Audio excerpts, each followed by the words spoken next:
don't smoke. Yes, there's no smoking in Dodger. I'd give you a hug, but I'm smoking. You wearing your So I Michigan can give you shirt? tequila. No. My Michigan band sweatshirt. Oh, my dad was in the band in 57 or 55 or something. He still has his Michigan marching band jacket. Oh, I me bought him too. a Michigan hat today. Were you in the band? You can't help it if he's a Michigan.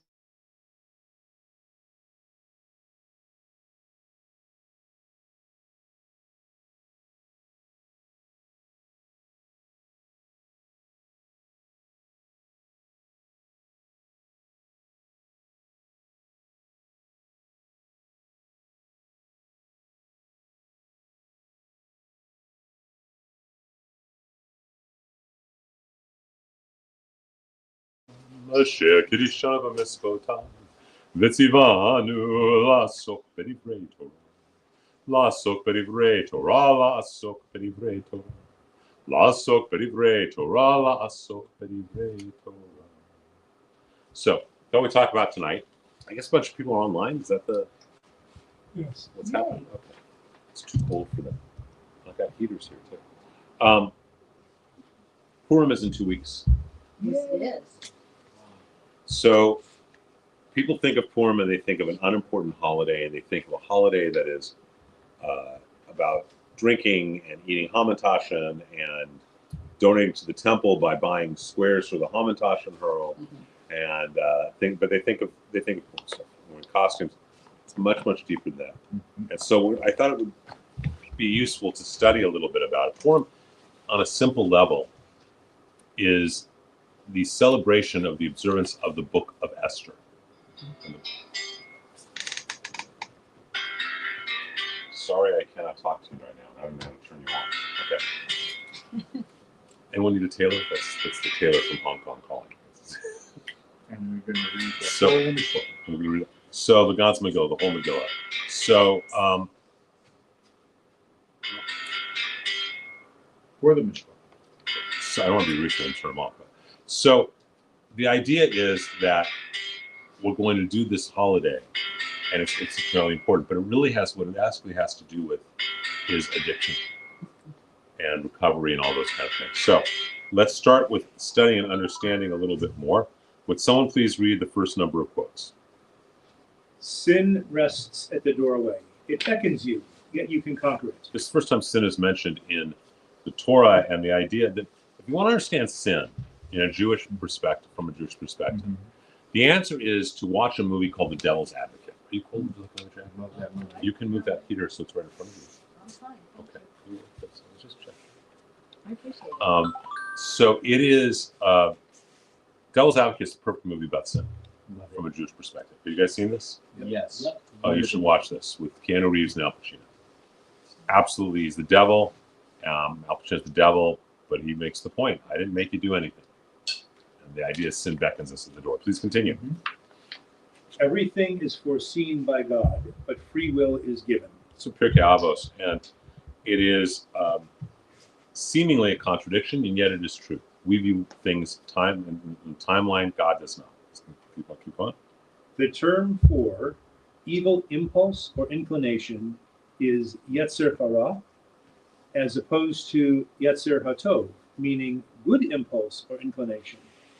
There are those rabbis and scholars who have defined Tov as sufficient and Ra as insufficient, although a minority opinion, it gives another take on the understanding of the impulses. Okay, so one is looking for sufficiency, one is whole. Please continue. The evil impulse is at first like a spider's web, but in the end, it is like cart ropes. Isn't that a great quote? I just think that's great. Please just keep going right through. The evil impulse is at first like a passerby, then like a lodger, and finally like the master of the house. Isn't that true for all addictions? That's Yeah. Such is the device of the evil impulse. Today it tells a man to do something trivial. Tomorrow it tells him to do something more serious. Finally, it tells him to go and serve idols, and he will go and serve them. Everything At first, so an example would be at first, a married man, the evil impulse says it's no big deal to look. What's the big deal? You're still being faithful. That's really no big deal to kiss her on the cheek. What's the big? Oh, it's no big deal to kiss her on the. Oh, and it builds until he's having sex with a married man's having sex and having adultery. Okay, that's how the evil impulse works. A little bit. It's why the old statement that a drug dealer will give first samples free. Gateway drug. Okay, it's clear. Everything is in the power of heaven except the awe or fear of heaven. The word is yirah, Shemaim, and yirah really means awe, not fear. Although there's an aspect of fear to being in awe of something. Everything is in God's hands except that one thing, that we can be in awe of God. A Gentile asked a rabbi, "What purpose did your God have in speaking with Moses from the midst of a bush?" He answered, "To teach that there is no place void of the divine presence, not even so lowly a thing as a bush. The saying is attributed to God. In every place where you find the imprint of men's feet, there am I." So God is everywhere, even in the midst of addiction, the darkest, most evil thing. God is present in Tehran right now. Okay, God is present in Gaza. Okay, people just put up a veil so that they block him out. All the festivals will be annulled in future time except for Purim. So check this out. In Judaism, our belief is every holiday will be gone once the Messiah comes, except for Purim. So this trivial holiday is not so trivial. Who wants to continue on the next page about the book of Esther? Set in the 5th century BCE, this is the only book in the Bible in which God's name is never mentioned. On the 7th day, when the heart of the king was merry with wine, he commanded A bunch of people. the 7 eunuchs, to bring Vashti the queen before the king with the royal crown, to show the people and the princess her beauty, for she was beautiful to look on. But the queen Vashti refused to come at the king's command by his eunuchs, and the king was very angry, and his anger burned in him. Okay, so one of the things to understand is that there's not an extra word or missing word at all in our text. So if it says that Sandy is wearing a burgundy jacket and a blue sweatshirt saying Michigan and blue pants and boots, that's what he's wearing. If it says if it says Sandy's wearing a Michigan sweatshirt saying marching band on it, that's all he's wearing. So when he asked her to come dance wearing her crown, he didn't want her wearing anything else. He wanted to basically say, go dance and show. And she says, no. Okay, please continue. And it came to pass on This is all from the book of Esther. the 3rd day that Esther dressed, prepared herself, and stood in the inner court of the king's palace, opposite the king's palace. And the king. So I'm going to interrupt for a second. Let's go over the story of Purim very quickly, okay? Because these are all close. And then you'll go back to it. So there's a king. His name is Achashverosh, which literally means a pain in the head. Achashverosh. He is drunk all the time. Achashverosh is drunk, and he wants his queen Vashti to dance. She says no. One of his ministers is a guy named Haman. Haman says, let's have a beauty contest. They have a beauty contest. There's this Jew named Mordecai, and his daughter, his stepdaughter, his ward, his niece. We're not sure of the relationship, but he's her guardian. He says, you should go enter. She goes, you should go enter. So he basically pimps her. Okay? She wins, and she becomes queen. And then Haman, for a series of reasons, decides all the Jews should be killed. He decides that they're going to be killed, and they draw a lot, which is poor or a lottery ticket, as to when they're going to be killed. And this proclamation is going to happen. And Mordecai goes to Esther. And he says, Esther, you're the queen, go fix this. And she goes, well, I can't go to the king unless I'm summoned. And so Mordecai convinces her to, and the people fast and they pray. And then she goes and she's before the king, which you're going to read about in a sec. And the king says, I'm going to give you anything you want. She says, I want to have a party. You, me, and Haman. And Haman's very excited about this. And they get there. And when the king gets up to go relieve himself from all of his alcohol, she's talking with Haman. When the king comes back, she starts screaming, he tried to rape me, he tried to rape me. Okay, it's a parallel moment to what happens with Joseph and Potiphar's wife centuries earlier. So Ahasuerus is furious, and this is all the Reader's Digest version, by the way. This is not literally what it says in the book of Esther.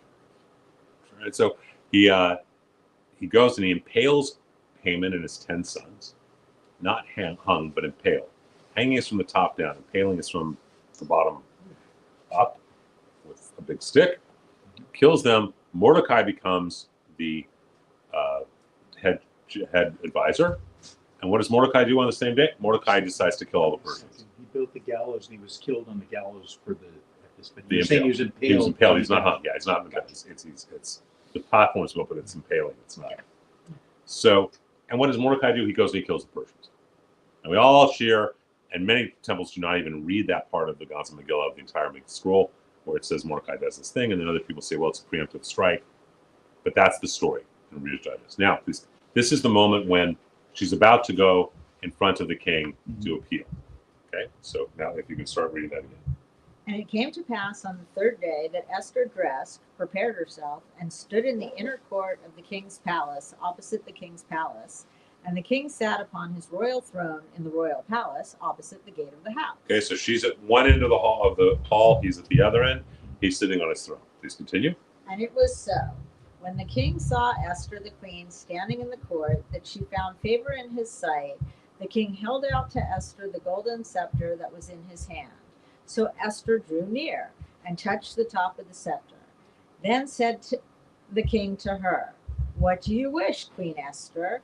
And what is your request? It shall be given to you, even to the half of the kingdom." So this is not a great translation because what it literally says is she is wearing her diadem, her crown, which means what else is she wearing? Her crown. Her crown. Okay, so let's just recap a minute. She stands in one hall wearing her crown. He's in the other. He just happens to have a golden scepter in his hand, or so that's what he calls it. She comes up. She gets on her knees. She touches the tip of the scepter. He says, "Oh, baby, oh, baby, oh, baby, I'll give you whatever you want, even half the kingdom." How many of you think it was a golden metal scepter? The fact that he may call it that, but that may have been something else. Okay? She just touches the scepter. Oh, that's great. He's pretty excited about this, right? I'm going to give you half the kingdom. Okay? Text says what text says. You can draw from there. Maybe it was a golden scepter. Maybe it's a euphemism for something else. I stand not in But judgment. it's not stated that she's the most beautiful woman in the land and rather shapely. She's very shapely. She's very beautiful. She wins the beauty contest, remember.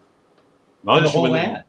not only does she win the beauty contest, the rabbis try to apologize, by the way, for this. They say either she was so young she touched his heart, or she was so old she touched his heart.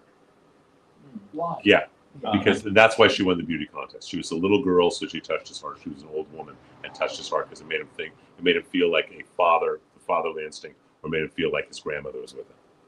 It's the rabbi's apology for what she was doing. Now, first of all, is there a problem? Let's just for a moment say that his golden scepter wasn't made of gold. Okay? Is that a problem? It's his wife. Married. This is his wife. Is that okay? Yeah. Now, I'm not going to ask you, either of you, but have any of you ever been married and your wife has used her sexual guiles to get what she wants? No. Boy, she got a smirk on her face. Right? And you're blushing. That's what's really great. Right? But is that okay? Absolutely. We're married. It's fine, right? Perfect. It'll be a good night tonight. Thank you. So, right? So it's fine. Why do we have to apologize for it? They're married. Yes, sir. It's just a kiss and then whatever you want, honey. It's what exactly.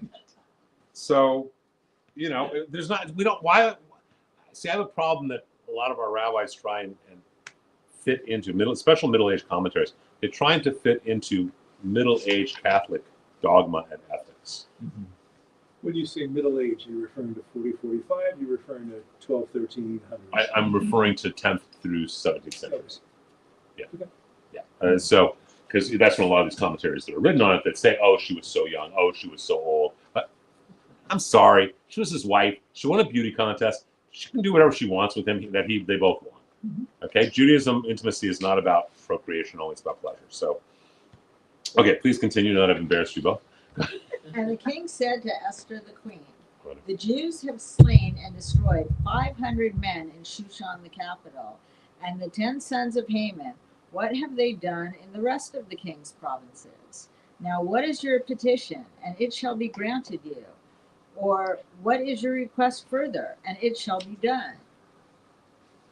People just say, Then listen, said Esther, if it please the king, let it be granted to the Jews who are in Shushan to do tomorrow, also according to this day's decree, and let Haman's 10 sons be hanged upon the gallows. the verb here is it's impaled. Go on. And the king commanded it so to be done.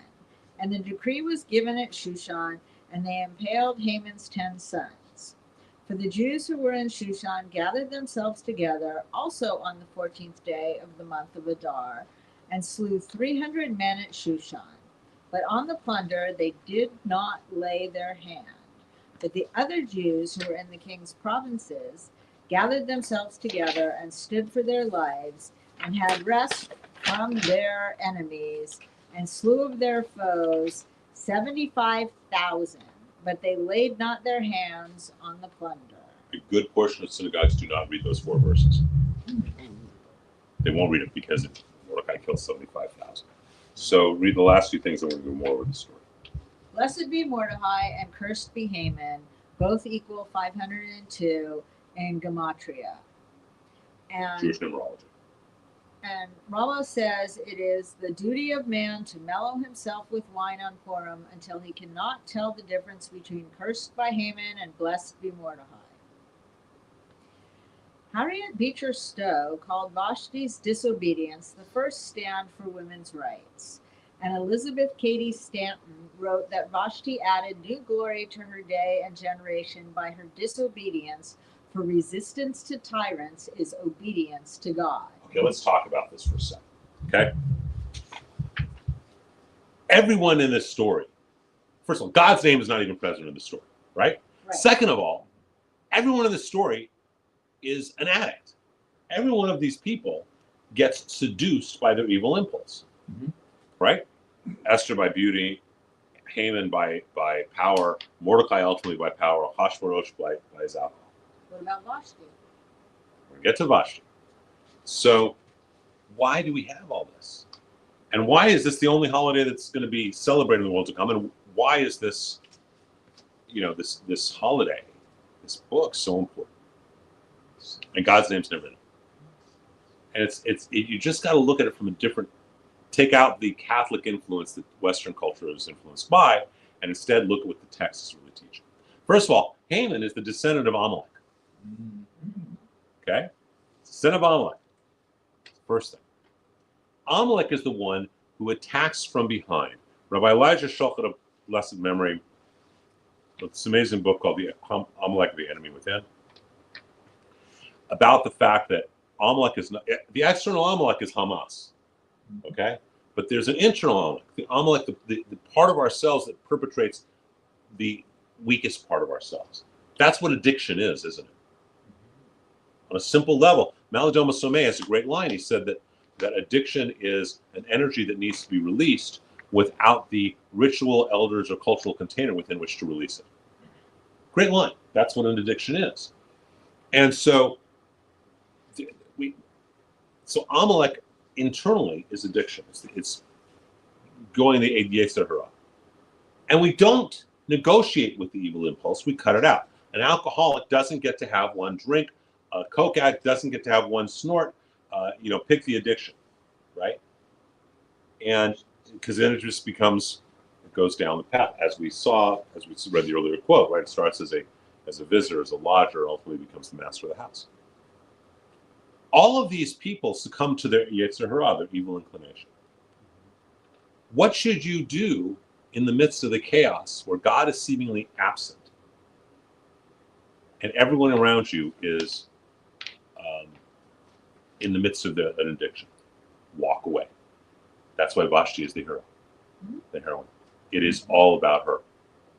And because she gives the lesson, you don't negotiate with evil. Hopefully that lesson was talked about today in Washington, D.C. Okay? Hopefully. But you don't negotiate with evil. You don't internally or externally. So the reason that this is still to be the holiday that will be observed in the world to come is because you can always be fanatical, even in the world to come. You know, I'm holier than you are. You need to be more holy. Okay, what's the joke there? The rabbi gets up and says, "Oh God, I'm so worthless. You know, I'm so worthless. I'm so worthless." Cantor gets up and says, "Oh God, please forgive me. I'm even more worthless. I'm so worthless." And the janitor gets up and says, "Oh God, please forgive me. I'm worthless." And the rabbi says to the cantor, "He thinks he's worthless? You know, they're making fun of him. He's not so holy, right?" It's really important to understand. Here's the other piece to understand. The full name of Yom Kippur is Yom HaKippurim. Literally, that means the day that is like Purim. Yom, day, ha, the, ka, like Purim. How is Purim and Yom Kippur related? If you think about what really happens in the moment on Yom Kippur, as we go into the darkness depths of our soul, the biggest mistakes, this is just between us and God, that we know about, no one else knows about, the things we've done wrong, and we bring them to light and we cleanse them, right? Well, every indigenous culture has a ceremony, a ritual where they do the same thing. Whereas a culture, any of the tribal cultures, they have a ceremony or longer than one day where they will go and embrace evil and then burn it. So it becomes good. Okay. On Purim, on Yom Kippur, we do it as an individual. On Purim, we do it for the world, which most tribal cultures believe they are doing it for. We're doing it for the world. We are literally going to the darkest place and bringing it to light. How do we see that? Remember, Haman has 10 sons, and they get impaled. And there are 10 sfirot, 10 energy centers in our being. And if you chant this, where it says these guys are being impaled, there's 22 words. There are 22 letters in the Hebrew alphabet. There are also 22 pathways between those 10 energy centers. And the Chazan, in the midst of his drunkenness, if he's traditionally chanting this, he's supposed to, in one breath, say all 22 words and all 10 sons. In one breath. He goes, and he's drunk while he's doing this. The idea being that we're cleansing each of the sfirot for the world on a macrocosmic scale. It is so powerful and so important. And we drink, it's very Jungian. One day a year, we embrace our shadow. We just embrace our shadow. And we do all the things we're not supposed to do. We get drunk. And then does anyone know how we traditionally dress in costume? Anyone know what the real traditional dress is? You get to dress as Esther. I get to dress as Vashti. You get to dress as Haman or Mordecai. Cross-dressing. Cross-dressing. Which you're not supposed to. Which you're forbidden from doing. Except this one day. This one day is the tradition is you embrace all the things you're not supposed to be doing. So you get it out of the way and you don't have to deal with it anymore. So Purim is very powerful. You guys see how powerful this holiday is now? It's not just about eating hamantash. It's a really intense holiday. I used to go when I was up until the boys were born. I was single when I was married. Allison did not like this.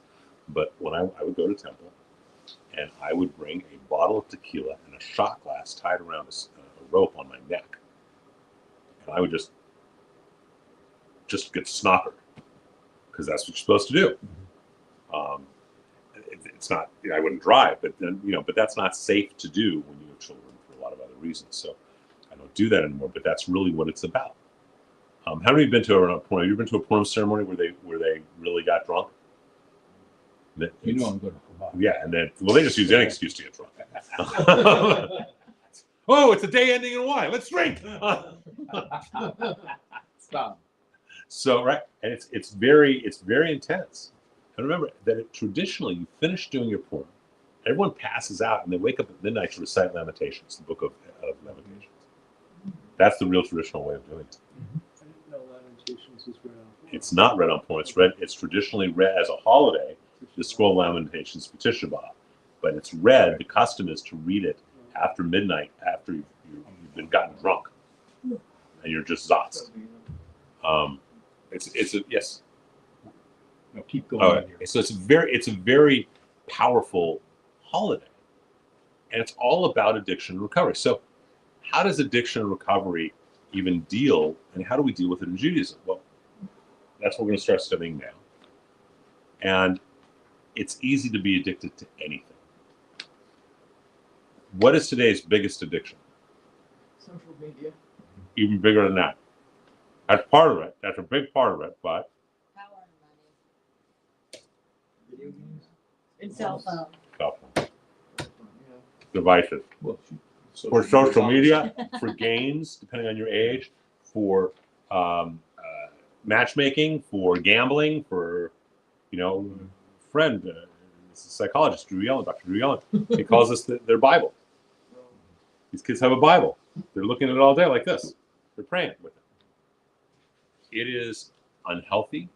It is, it takes away from relationship.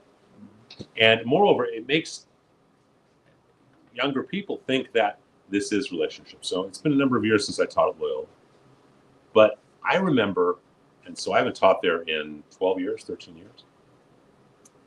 I remember students would be texting each other, never have met, and they would go have sex on their first date. And I would talk to, and kids talk to me because they talk to the priest. The priests don't know anything about this kind of stuff. So even the Catholic kids talk to the rabbi. No, at one point there was a pandemic of HPV on campus. And I had 5 Catholic girls that wanted to talk to me. They didn't want to talk to their priest because they didn't want to be judged. And they had contracted HPV. And, I said, you talk to your parents, stuff like that, because good little Catholic girls aren't going to have sex. Now, at Loyola, at that time, there were 2.5 times as many girls as guys. And according to Playboy magazine at that time, Loyola was like the 3rd or 4th best looking college in the country. So these guys, and HPV doesn't affect the men, they just become carriers. These guys would say, baby, I love you so much. We can have unprotected sex. That was the 6:30 date. Then he'd come back at 10 for the second date and say, baby, I love you so much. Because they were 19-year-old guys. Schmendrick. So I guess 19 years old and Schmendrick is redundant. But so it's easy to be addicted, but they would text and they figured, okay, it's like I really know the person. And that was over a decade ago. I can't even think of what it is right now. It's something that concerns me with my own boys. So I try and limit that. We didn't let them have cell phones till they were last year, till they were freshmen. And the only reason we let them have cell phones is because they needed to have them for golf team. And this is the big fight in our house, is what they do, with the cell phones. So this is, and social media, and, I got to go check my phone. What if I have a text message? What if I've got an email? I got to check it as soon as I wake up. I got to check it before I go to sleep. Oh, I woke up in the middle of the night. Let me check my phone. Get him a kosher phone. They're only just, They're just a text and phone call. but they need to because of golf. Yes. Blew past where I wanted to ask a question. Okay. Because now you're going down and talking about it. Loudly. Just that to compare and contrast what you're talking about here or on Yom Kippur, when we're for getting to the level of the soul and asking forgiveness on a daily basis for Vidoy and Tophanim, right? You're just saying then, because we're asking, there's a portion when in the prayer service that you're asking for your personal, it's a personal confessional to Right. Hashem. You're cleansing. And then there's also where you're asking for the entire tribe of Israel for forgiveness for what the tribe is doing. So what you're saying here, it's not just for the tribe. We're broadening it. We're not even asking. We're doing the cleansing. Right. We are actually, so on Yom Kippur. You see, I'm asking the compare. Yeah, so on Yom Kippur we fast, so we're out of our physical body and we're in our spiritual body. Here we do this so that we believe we are cleansing the planet. We are cleansing So it's evil. it's as if we're talking for the levels of your, I wanted to say your neshama, but your neshama is part of the big- levels. the You're big- going to the 5 levels.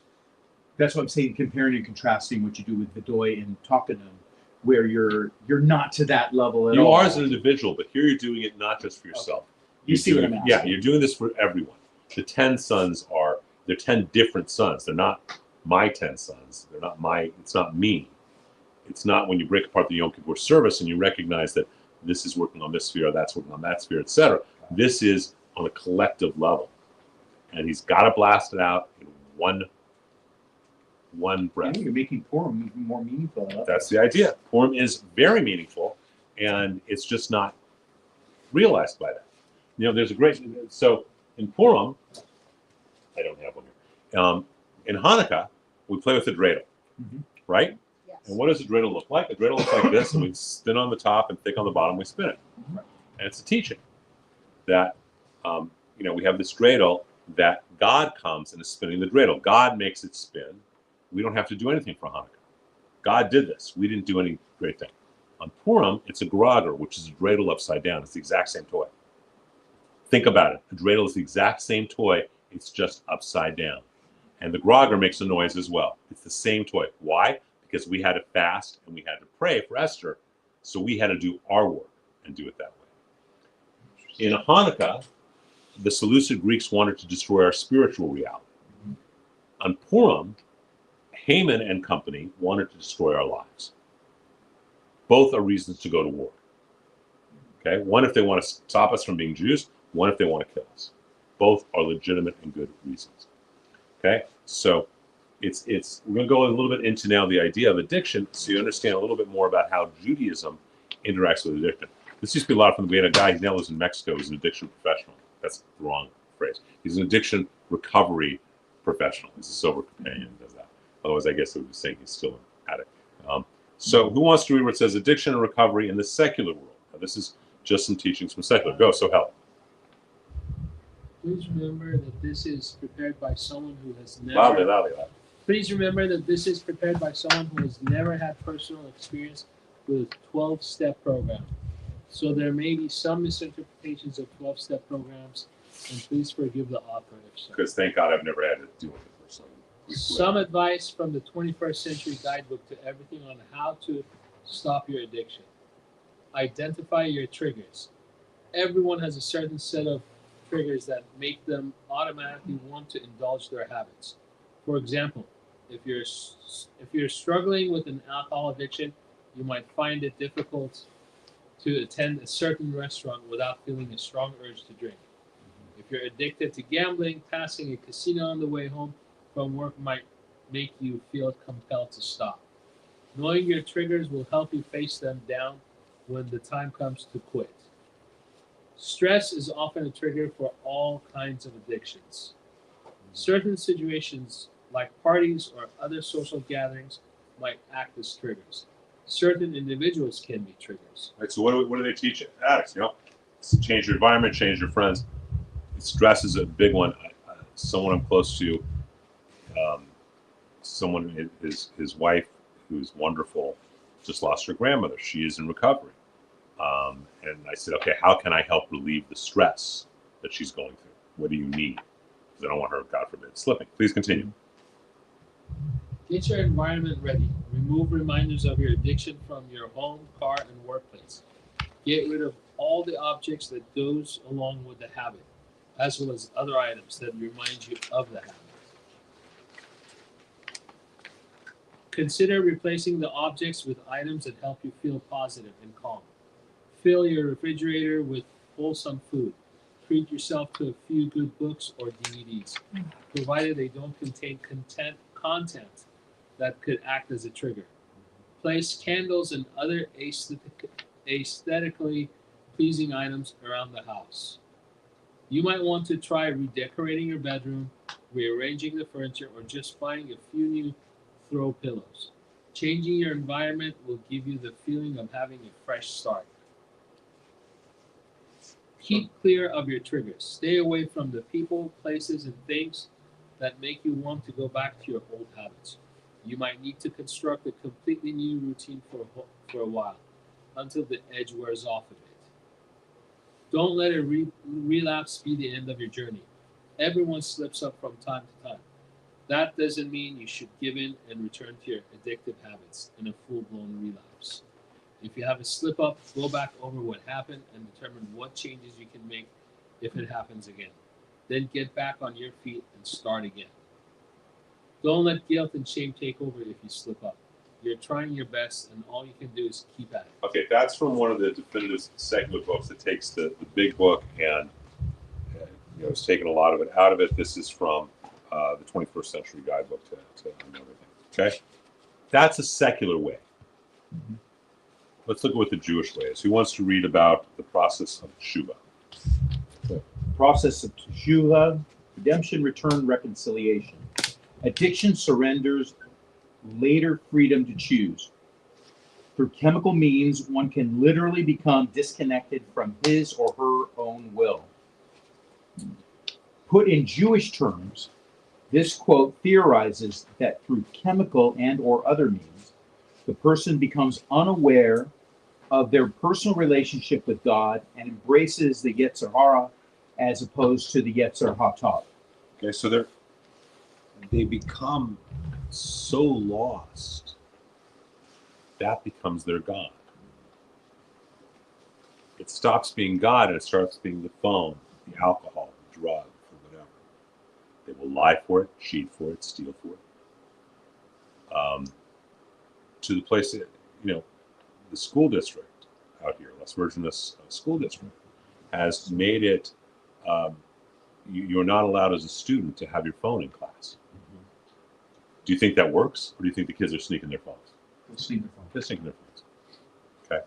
But they do that. So, it's that level, and they forget that what it's really about is God, and how do we serve God, and how do we serve life, and instead it becomes about the phone or the alcohol or the drug or whatever else. Please continue.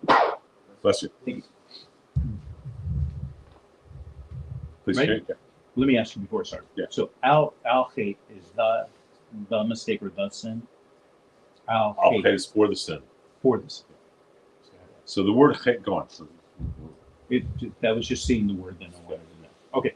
It is a spiritual hate, often mistranslated as sin or mistake. So the remedy is a spiritual practice of teshuva in combination with walking away as taught by Vashti. please, this will tell you the next slide is The word hate is an archery term meaning to miss the mark. Whether you do it by accident, you do it on purpose. A hate is a hate is a hate. You miss the mark. So tshuva is reconciling, fixing it, and shooting the arrow and hitting the target. Please continue. Based on Rambam's Hilchot Teshuva, laws of Teshuva, there's a multi-step process to Teshuva. 1, recognize and take ownership for what you have done. 2, apologize to those who have been hurt by what you have done. 3, fix the hate. 4, comment to not doing the same hate the same way again. And 5, when the opportunity comes around to do the same hate, don't do it. So in Catholicism, you mess up. You go to the priest says 3 Hail Marys and 5 Our Fathers, and you're forgiven. Right? It's the old story, right? There's a rabbi, the priest is going out of town on vacation. He says, his neighbor, the rabbi, will you fill it for me? He goes, well, what do I do? He goes, consider the confession box. So one guy comes in. You never heard this? I can't believe you have not heard this. Okay. So the first guy comes in and he says, it's been a month since my last confession. I've had adulterous relationships. I've slept with 3 women in the last month. And the father says, go do 3 Hail Marys, do 5 Our Fathers, and put $20 in the charity box. Next guy comes in, forgive me, Father, for I've sinned. In the last month, I've slept with 3 different women. I'm married. Father said, go do, forgiven, go do 3 Hail Marys, 5 Our Fathers, and go put $20 in the charity box. The rabbi says, I got it. So he sits in. The third guy comes in. The guy comes in and goes, please forgive me for I have sinned. I have, in the last month, I have slept with 1 time. I've had an adulterous relationship in the last month. The rabbi says, go ahead and shtuk 2 other women. We got a 3 for $20 sale. You never heard that? Okay, you had to have heard that. We have to send that to Sal. Okay. It's not our way. You got to fix it. So God forbid I break a window.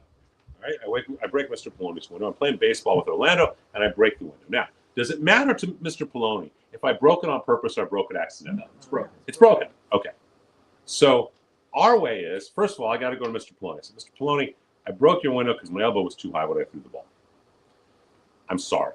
That's the second step. I have to repair the window, right? So I repair the window. I said, Mr. Poloni, I'm not going to do that again. So next week, Orlando and I are playing baseball, and I'm not going to break his window because my elbow's too high. I might break it because it's too low, in which case I got to do the whole process all over again. But it deepens my relationship with Mr. Poloni, as opposed to, I'm sorry, my father forgave me. We don't do that, okay? If someone comes to you because they have hurt you, are you okay? You have to smoke more that way? If someone comes to you asking for forgiveness, if you go to someone else asking to make sure, and they say, I don't forgive you, what do you do? What do you do? Sandy, you know what? Well, I'm sorry, I tried. Have a nice day. Nope, that's not enough. You do it a second time. He says, you know what? Heck with you, I still don't forgive you. You do it a third time. If he still says, I don't forgive you, you're clean. The idea is you're doing it once for each of the three levels of the soul. Physical, the soul, the nefesh, the mental, emotional soul, the ruach, the spiritual aspect, the neshama. If after 3 times you said, please forgive me, I want to fix this, and he said, no, you're clean. But it's our obligation to try and fix it. What about if someone's hurt me? Jesus teaches if someone strikes you, hit the, turn the other cheek. Is that Jewish? No. Someone hurts me. Am I supposed to say, I forgive you, don't worry? Or do I have to wait till he says Jew? Why? You're right, but why? For him. That's the answer. What were the Say it loudly. Say it, both of you say it For loudly. him. Not for you, for him. You have to. He's got to come to you. The reason is for his benefit. Okay, he's got to be able to say and own it so that he can heal himself. Otherwise, by saying I forgive you, in our theology, I've just created an extra barrier for him to be able to say, I want to fix my mistake. I want to repair myself. I want to become better. It's our obligation to go to someone. Yeah, go ahead. That's without the person asking for forgiveness. You say, I forgive No, you. never. You don't. That's what I'm saying. No. That is what That's what you're not supposed It's to do. not supposed to do. He's got to come to He's you. got to come to you. You don't. Right. You just don't forgive without. No, them. I tell this story every there was a woman I was going out with, and I was in my early 20s, and I had not ended the relationship in an ethical way, and hadn't talked to her in 10 months, and now it's between Rosh Hashanah and Yom Kippur, and so I realized what I got to do, and so I call her, and I say, really need to apologize. She hung up on me. After the third time, she listened the third time. I don't know if she forgave me or not, but I was clean at least. Okay? We all make mistakes. It's not about the making a mistake. We're all going to make mistakes. But what do you do when you make a mistake? Isn't that what we want to teach our children too? Okay. It goes to two issues. Loudly. This goes to 2 issues in Yom Kippur. One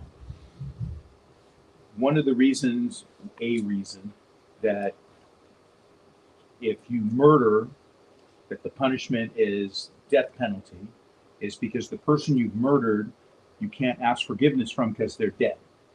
And you shouldn't murder. Somebody could be addicted to murdering people. So gossip, you can't get forgiveness for either. Because you can't bring it back. You can't fix it. The only way to do it is to go to the same group of people that were there and say, I messed this up, which can be very, very difficult, especially if it's not immediate. Okay. All right. We're going to skip to mention that last thing. Prayer to Shiva and Tefillah. Right. Prayer, charity, tzedakah. So Tefillah, prayer, which is Tefillah, charity, tzedakah, and Shiva. Okay. So We're going to skip the 12 steps prayer, because these are the 12 steps that are in the big book, okay? In the Alcoholics Anonymous. Who wants to start reading at the bottom of page 5, where it says Judaism has been working these 12 steps? Go. Judaism has been working the 12 steps in our own way for thousands of years as part of our teachings, practices, and rituals. Not only as a prevention and recovery process for obsessive, compulsive, addictive behavior, but as part of the process to achieve being present, hineni, Our sages understood that balancing of the soul and its relationship with God and all of life allows each neshama, soul, to identify and achieve their own tikkun ha'olam, personal part of repairing the world. Many of these Jewish techniques for awakening the soul are analogous to the 12 steps and can certainly be used on their own or in conjunction with any recovery program. As an example, the process of teshuvah described above is parallel to the 9th step of making amends. So the 9th step is literally make direct amends to such people wherever possible, except when to do so would injure them or others. Okay. Teshuvah is a process that is done at least for a 10-day period each year between Rosh Hashanah and Yom Kippur, but should be done on a constant basis even by the most secular individual.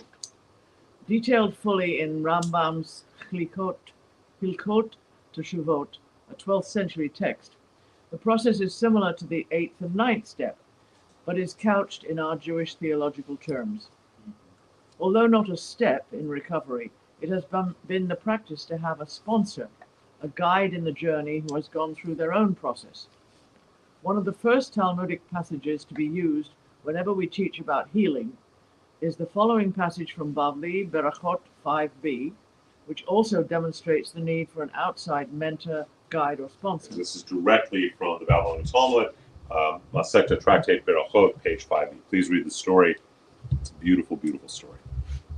Rabbi Hicha ben Abba fell ill, and Rabbi Yochanan went in to visit him. He said to him, "Are your sufferings welcome to you?" He replied, "Neither they nor their reward." He said to him, "Give me your hand." He gave him his hand, and he raised him. So that's the basis of healing, right?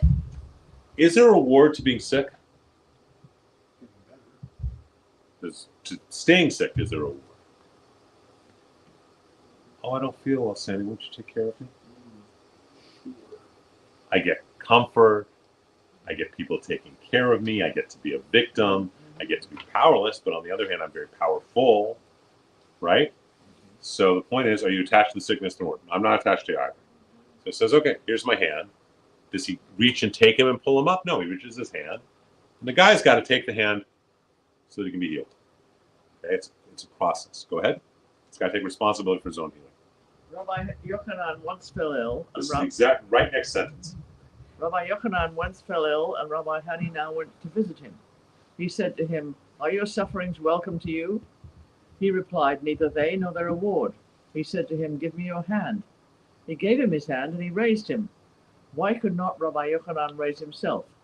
They replied, "The prisoner cannot free himself from jail." Isn't that great? And that's the idea of a sponsor in a 12-step program. That's really the idea.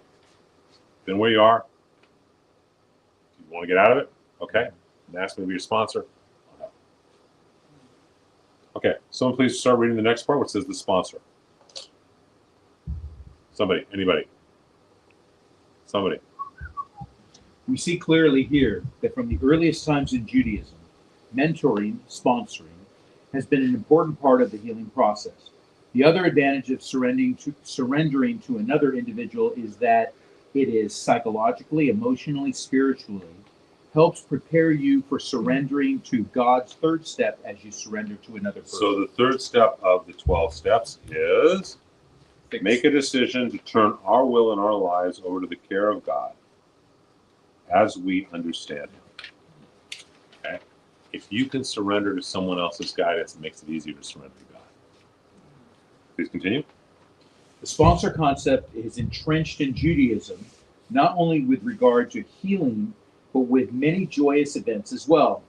Rabbinic ordination in ancient times was passed down to the new rabbi by a court of rabbis who would lay hands on him after the dialogue with his advocate. He would have studied and clerked for greater rabbis until after many years, he was prepared to take the role as a rav. He would not be prepared for the rabbinate without that multi-year internship. That's one of my problems with American rabbis. Too often in the Reform Conservative movement, I go to school, therefore I'm a rabbi. Okay, I do my year as a rabbi in the Chabad rabbi school, rabbinic school, and now you don't know bupkis. Right. 20 years old, you're not even sure where your underarm hair is. Okay, you can daven fast. Who cares? Come out of HUC, and you've done all these studying with whatever. What do you know? And the idea of mentorship has unfortunately been lost. That unless someone's seeking out to have a mentor, I sought out to have mentors as a rabbi. When I was very young, they came to me when I was a teenager, but studying to be a rabbi, I sought out. Otherwise, how do you know unless you're with someone who's a lot wiser? Right? Okay, please continue. The role of a sponsor is not a one-way street. It is not only the sponsoree who is benefiting, but the guide also benefits deeply. Again, this aspect of the process is demonstrated clearly in the direct words of Torah. I am not able to carry all this people alone because it is too heavy for me. This is Moses talking to God. And if you deal thus with me, kill me, I pray you at once. If I have found favor in your sight, and let me not see my wretchedness. And the Lord said to Moses, gather to me 70 men of the elders of Israel, whom you know to be the elders of the people and officers over them, and bring them to the tent of meeting, that they may stand there with you. And I will come down and talk with you there, and I will take the spirit which is upon you, and I will put it upon them, and they shall carry the burden of people with you, and that you carry it not yourself alone. Numbers 11:14. So this is the story of Moses, right? And we need to understand that we look at the 12 steps. The 8th and 9th step we've already talked about making amends. Now we're looking at the idea of a sponsorship. We've looked at the 3rd step of realizing surrendering to God. Now the 12 steps come around, but we're 2,000 years before that. Please continue. Yet another example of Jewish process paralleling a step is Cheshbon HaNefesh, an accounting of the soul. A process that is again done at least once a year in preparation for the high holidays. It is a practice that should be done regularly, in the same way that an individual may do an accounting of their finances, at least at tax time. A wise man does that financial accounting much more often. Similarly, Cheshbon HaNefesh can and should be done regularly, and is again analogous to one of the 12 steps, the 4th step. We need Which to says, make a searching and fearless moral inventory of ourselves. That's Cheshbon HaNefesh. We need to look within in order to let our souls light grow. So this is the next is a story I tell usually at high holidays. It's about a grandfather who gives his grandson a blackened hurricane lamp, and he says, clean it. And he can't clean it. Scrubs from the outside, I can't clean it. And he says, can't be done, Grandpa. The grandpa takes a soft rag and cleans the insides. And every day, every hour, every moment, all year, we're living in the physical world. So we cause schmutz around ourselves.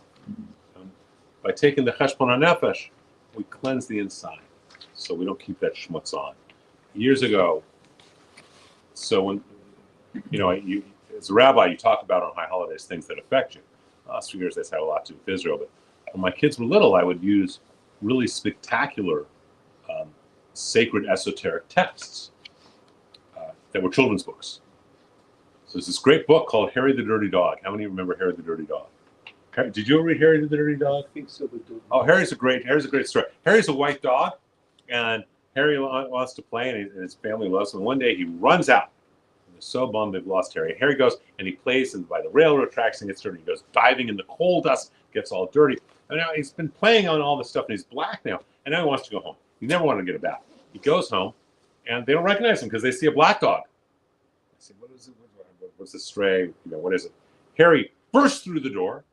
The door's open just a little bit. Harry bursts through it, jumps up into the bath, and starts dousing in water. Now they wash him, and they realize it's Harry. And that's what we do all year, right? All year, all the time, whether we cleanse once a week, once a day, or once a year, all year, every moment, we're going out there and we're playing in the dirt. We live in the physical world. We're playing with mortgages and car payments and cell phones and whatever else, none of which is really that important, is it? But boy, do we make it important, right? How many times have we lived and acted as if something is so important? It's not. It's important to us in the moment, but it's not the real important things. It's just because we're living in the physical world. And so we need our rituals, we need our holidays, we need our practices. So even when we're getting dirty, we remember what it's like to be clean and cleanse ourselves. Okay? Please turn to page 8. I love that story about the lamp, though. Mm-hmm. I really love Harry the New Lamp. Okay. Who wants to read from the middle where it says Kabbalistically, or towards the bottom of the page, page 8? Who wants to read? It was not read yet. And I looked to that row and but Joel. Kabbalistically, we base our model on taking inventory through an exploration of the 4-letter name of God. This leads us to an honest accounting of all aspects of our lives: physical, emotional, spiritual, and mental. We compare and integrate them into a full understanding of the name, including the 4 words, etc. And we most importantly remember as we go through this accounting that God can and will heal us. And we are never without hope. As it says in the High Holiday Liturgy prayer of Unatana Toka. Unatana Tokef, but the act of repentance, the act of prayer, and the act of giving, charity can lessen the severity of the decree. We are committed to recognizing that the faith in God, combined with our own personal actions, will create healing and balance. Isn't that in some ways the essence of any recovery program as well? A combination of techniques to access personal faith in God and integrate it with personal responsibility and righteous actions. Each of the steps taken in successful recovery programs can be found in Judaism through our rituals, prayers, practices, and or holiday observances, and usually detailed and explored in a much deeper way than in any modern recovery program. Remember that Judaism has been dealing with these issues for thousands of years, with millions of people to have explored with. It has developed incredibly deep and powerful techniques, some of which have been simply, beautifully, and elegantly expressed and taught by 12-step programs in the Big Blue Book.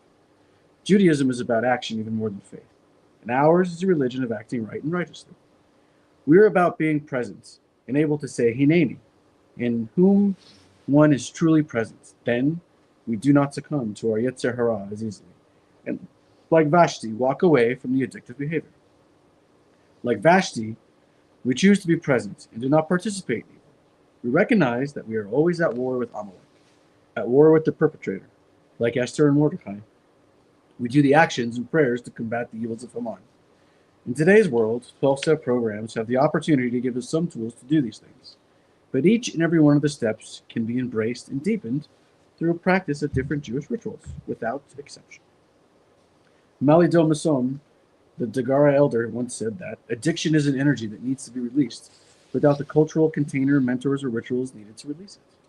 The 12-step recovery program obviously provides those 3 factors, but we must remember that Judaism, with its ancient history and divine teachings, provides each of those things in even deeper ways. Although the 12 steps are not committed to any faith or version of God, it would be a good practice for every Jew involved in a 12-step program to explore the Jewish understandings and deepen their own recovery. And that's what Forum's about. Forum teaches us what to do and what not to do. When you are surrounded in chaos, step away.